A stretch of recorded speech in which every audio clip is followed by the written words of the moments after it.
How would you describe your everyday schedule? Think of yours because we'll be looking at Kim Jong Un's day, and I can't help but be impressed by his lavish lifestyle, at least as far as what we are aware of. You'd be shocked at how carefully the beloved leader of DPRK conducts his daily activities. Kim Jong Un doesn't have a regular wake-up time unlike most world leaders. Instead, some sources claim that he suffers from insomnia, which keeps him from getting a restful night's sleep. As a troubled mind is frequently the cause of sleeplessness, I'm inclined to believe such sources. Additionally, some unhealthy habits like persistent overeating and drunkenness serve to perpetuate this miserable sickness. Knowing how much Kim enjoys eating and drinking, the diagnosis seems to be accurate for some. According to some Koreans who managed to run away from Kim's regime, the dear leader has been highly paranoid that he would be assassinated during his sleep. So no, it's not unreasonable to think he might have severe insomnia. Finally, Kim's working hour depends on the amount of alcohol he consumed the previous night.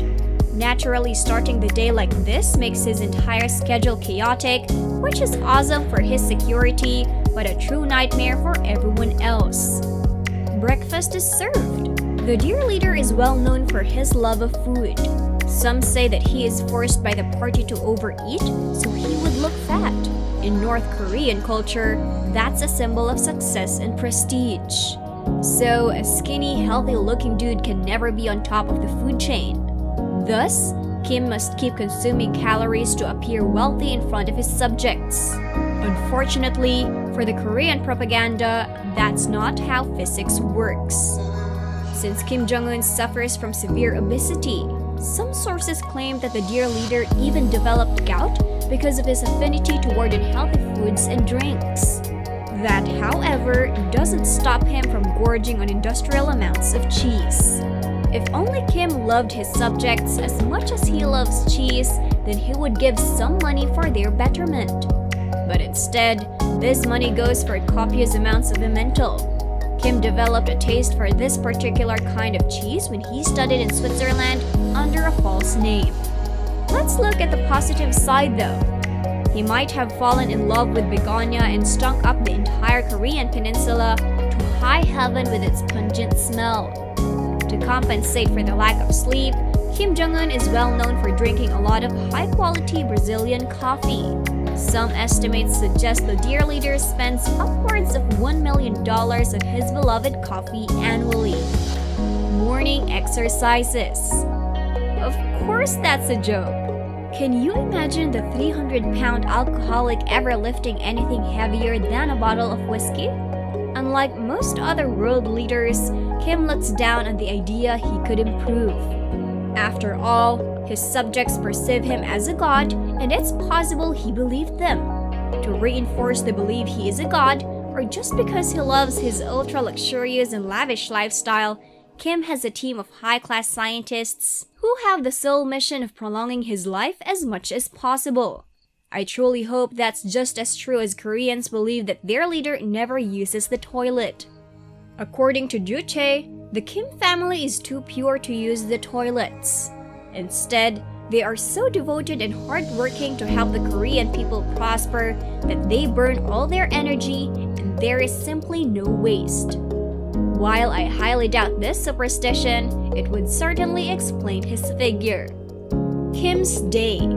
After keeping himself full, the dear leader is ready to meet the masses. And by that, I mean he's ready to be the main character in a strictly directed scenario that aims to persuade North Korean society that Kim actually cares about them. That, however, is highly unlikely as about 24% of the annual budget of DPRK is spent on the people that ensure he will stay in power, the military, and another 30% is spent entirely on him and his inner circle. Moreover, while each of his meals is a banquet of its own, his people are well known for eating grass and insects to survive. Still, Kim needs to keep up this charade, and he does it splendidly. Smiling, waving, taking group pictures, and occasionally kissing a baby, may not be the proletariat's understanding of labor. Still, the dear leader knows very well that he's not so dear to all. That's why he spends millions of dollars on his security. He is always surrounded by bodyguards who go through a meticulous selection. They are all weapon experts, highly trained combatants, and martial artists. However, that's not enough to get this honorable position. You also need to be shorter than 5'5", so you won't be higher than the supreme leader. Naturally, Kim doesn't travel by horse, but rather by an exceptionally luxurious Mercedes-Benz Maybach S6000. The armored car is worth more than $1.6 million and without a doubt is the most luxurious vehicle in North Korea. Yes, the dear leader has a thing for Western cars.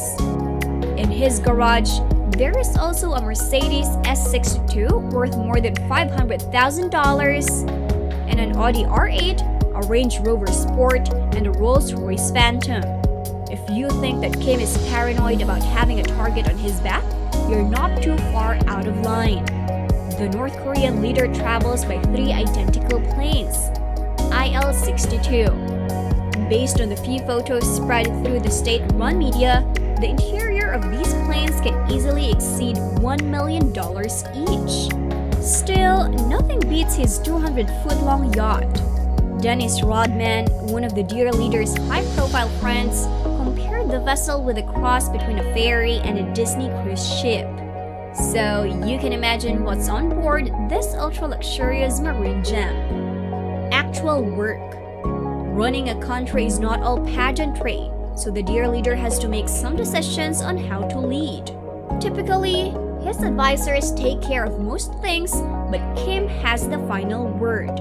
He is infamous for his death sentences. The UN has counted more than 340 executions since Kim took power from his father, and those are only the ones with official sentences. Another favorite topic of the dear leader is the country's nuclear program. Although placed under sanctions, the DPRK continues to test missiles. No one knows who supplies him with the needed parts. After work. After a long day, Kim finally gets home. And let me tell you, he doesn't live in an adobe cottage on the outskirts of Sanjeon. Instead, Kim lives in 20 ultra-luxurious palaces across the country.